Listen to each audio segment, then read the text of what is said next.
Hello friends, आज मैं हाजिर हूँ एक और नया वीडियो लेके आया हूँ आपके सामने, जो कि है ईयरली एग्जामिनेशन पेपर के बारे में, जो कि इंग्लिश का पेपर है।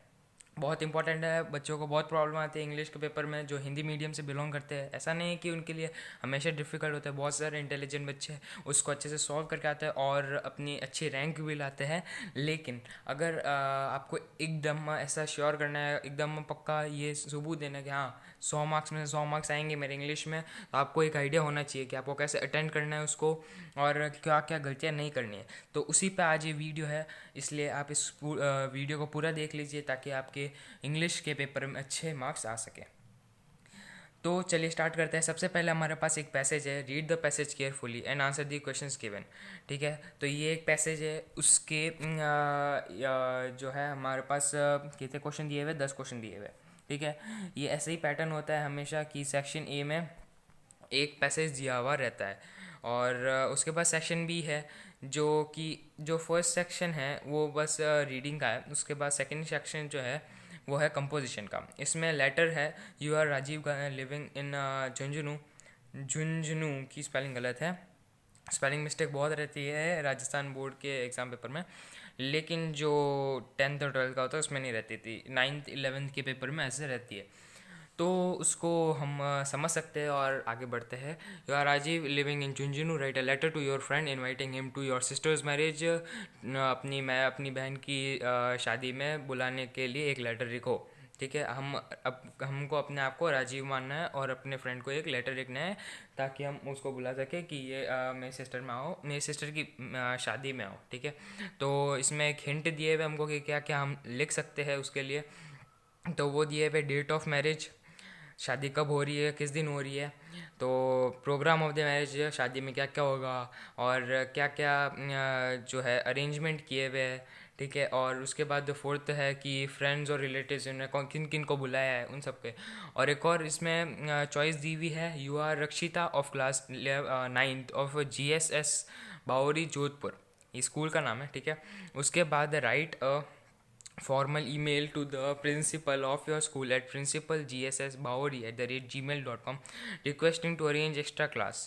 ठीक है, तो इसमें रक्षिता है 9th क्लास की।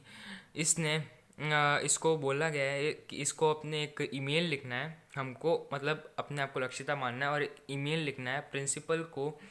ठीक है, हमारे स्कूल की प्रिंसिपल को। और उसका जो सब्जेक्ट होना चाहिए वो होगा कि एक्स्ट्रा क्लास अरेंज करानी साइंस और मैथमेटिक्स की, ताकि उनका कोर्स पूरा हो सके।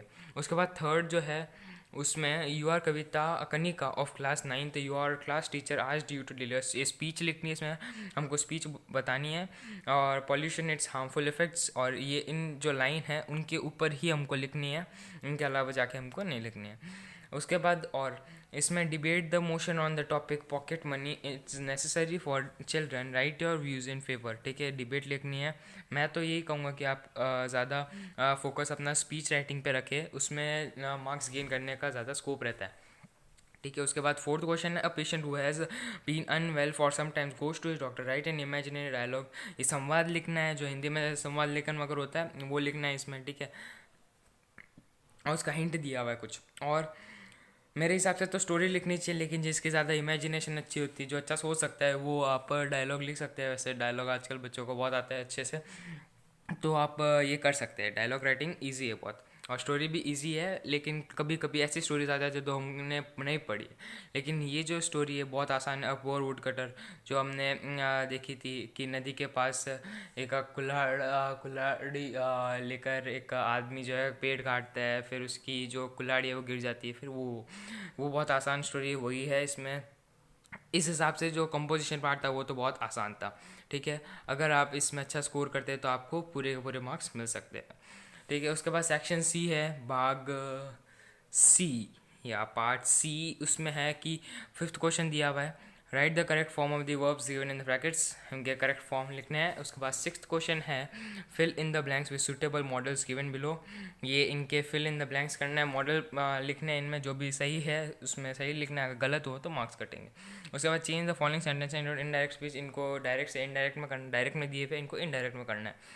उसके बाद एट्थ क्वेश्चन है, कि fill in the blanks with the correct form of the verb given in the brackets. ठीक है, हमको fill in the blank option दिए हुए हैं, उनमें से करेक्ट फॉर्म चुन के वो जो खाली रिक्त स्थान है उसमें भरना है, फिल करना है ब्लैंक को।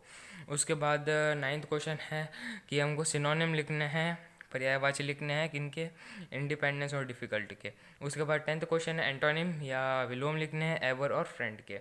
एवर का नेवर, फ्रेंड का फो, और इंडिपेंडेंस का पता ही है सिनोनिम। ठीक है, फ्रीडम, डिफ़िकल्ट का हार्ड, टफ, ऐसा लिख सकते हैं हम। उसके बाद 11th क्वेश्चन है underline and right the nouns in the following sentences में लाइन करनी है, अंडरलाइन करनी है, इस जो इसके अंदर नाउन है उसको अंडरलाइन करनी है। ठीक है, और उसके बाद कौन से टाइप का नाउन है वो, ठीक है, एब्स्ट्रैक्ट नाउन है या दूसरा कोई नाउन है वैसा लिखना है। उसके बाद find the verb in the following sentence में वर्ब लिखना है, सिंगिंग, डांसिंग और एंटर्ड, बाग्ड, ये सब है। और उसके बाद 13th क्वेश्चन है right a single word, single word लिखना है इनके लिए बहुत आसान है। अब सेक्शन डी जो है इसमें एक पैसेज है जो कि बुक से ही है, और ये सीन पैसेज है जो बुक से है। ठीक है, और इसमें भी 9 क्वेश्चन है, और 9 क्वेश्चन लास्ट में जो है इसमें बताना है कि जो पैसेज में एक वर्ड बताना है जो नॉट डीप के जैसा हो, जिसका जो मीनिंग है वो नॉट डीप हो, मतलब शैलो जैसा। ठीक है, और उसके बाद सेटिस्फाई थर्स्ट बाय ड्रिंकिंग, जो थर्स्ट को, अपनी प्यास को बुझाता है पानी पीकर, वो सब इसमें लिखना है। उसके बाद answer any 3 of the following question not more than 30 words each. Answer करना है 3 क्वेश्चन और हर एक की जो वर्ड लिमिट है वो 30 वर्ड तक ही होनी चाहिए, उससे ज़्यादा नहीं होनी चाहिए। 3 क्वेश्चन करने थे इसमें। उसके बाद 5 में से 3 क्वेश्चन करने थे, चॉइस थी। ठीक है, अब 16 क्वेश्चन है कि answer the following question in about 60 word. ठीक है, और है इनमें से कोई एक हमको लिखना है। और 17 क्वेश्चन है explain any one of the following stanza, ये हमारी पोएम में से दिया हुआ है, और उसमें से एक हमको वो क्या एक्सप्लेन करना है, एक्सप्लेनेशन, कंटेक्स्ट, रेफरेंस, ये सब लिखना है। उसके बाद 18th क्वेश्चन है answer any 2 of the following, इनमें से 3 में से कोई 2 करने हैं। क्वेश्चन आंसर बहुत आसान दिए हुए हैं, और ये जो पेपर है वो भी बहुत आसान आया भाई। इसमें अगर आप अच्छे से, आपने अगर पूरी तैयारी की होगी तो आपके जो मार्क्स होंगे बहुत अच्छे आ सकते हैं इंग्लिश में। उसके बाद 19th क्वेश्चन है कि इन ये 19th क्वेश्चन जो है उसमें एक तो फर्स्ट क्वेश्चन है कैरेक्टर स्केच बताना है मिस्टर तगड़े का, और bring out the significance of the title Karma. ठीक है, उसके बाद 20 क्वेश्चन है 30 से 40 वर्ड में लिखना है। ठीक है, ये सब जो है वो स्टोरी वाले बुक में से आया है। ठीक है, और उसके बाद फर्स्ट क्वेश्चन है इसमें कि what did the child do to find his parents. ठीक है, लॉस्ट चाइल्ड वाले, और ऐसी क्वेश्चन है, इनमें से कोई 2 करना है। ठीक है, चॉइस तो हमेशा आती है इंग्लिश के क्वेश्चन आंसर में और राजस्थान बोर्ड में। ठीक है, अब लाइन 21st क्वेश्चन है, लास्ट क्वेश्चन है कि write any safety 5 safety rules to avoid accident और write speech on road safety. तो इसी के साथ हमारा ये जो वीडियो है वो ख़त्म होता है। अगर आपको कोई और डाउट रह गया हो तो आप कमेंट सेक्शन बता सकते हैं, मैं इमीडिएटली उसका आंसर दूंगा, जल्द ही उसका आंसर दूंगा। और जहाँ तक हो सके अगर आपके डाउट के क्लियर के लिए मेरे को एक और वीडियो बनाना पड़े तो मैं उसको बनाऊंगा।